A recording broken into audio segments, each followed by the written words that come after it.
I was discussing an alternative myth to the ceramic and fully automatic models of the universe. I'll call the dramatic myth.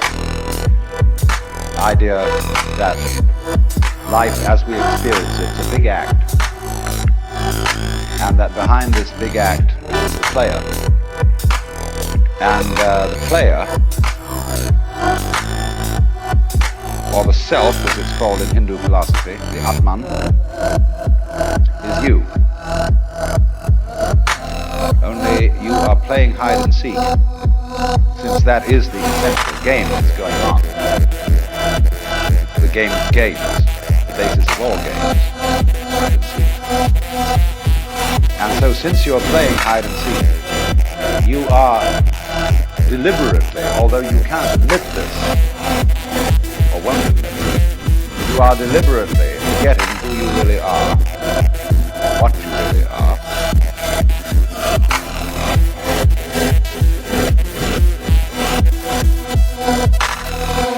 Your essential self is the foundation of the universe, the ground of being, as Tillich calls it.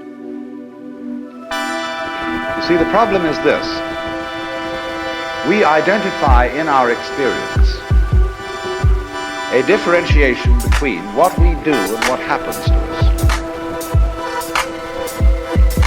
We have a certain number of actions that we define as voluntary. We feel in control of those.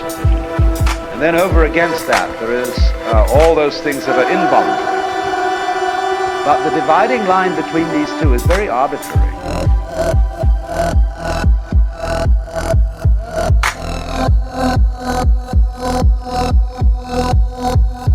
When you move your hand, you feel that you decide whether to open it or to close it. But then ask yourself, how do you decide? When you decide to open your hand, do you first decide to decide? You don't, do you? You just decide, and how do you do that?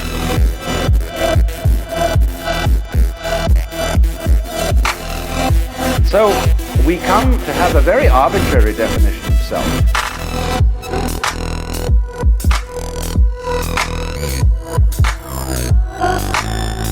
Now, if you get with yourself and you find out that you are all of yourself,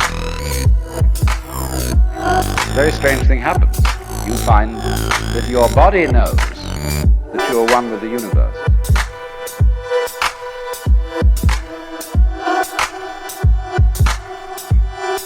Because your physical organism is one continuous process with everything else that's going on. Just as the waves are continuous with the ocean, your body is continuous with the total energy system of the cosmos.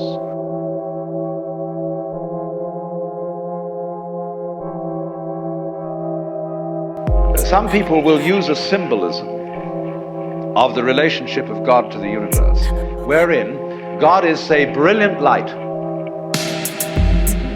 only somehow veiled, hiding underneath all these forms that you see as you look around you. So far, so good. But the truth is funnier than that.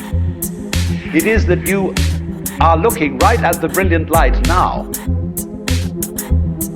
That the experience you are having, which you call ordinary everyday consciousness, pretending you're not it, that experience is exactly the same thing as it. There's no difference at all. And when you find that out, you laugh yourself silly. That's the great discovery. When you really start to see things, and you look at an old paper cup, and you go into the nature of what it is to see, what vision is, or what smell is, or what touch is, you realize that that vision of the paper cup is the brilliant light of the cosmos. But if you try to get one up on the universe, and you're in competition with it, it means you don't understand you are it. You think there's a real difference between self and other. But self, what you call yourself, and what you call other, are mutually necessary to each other, like back and front. They're really one.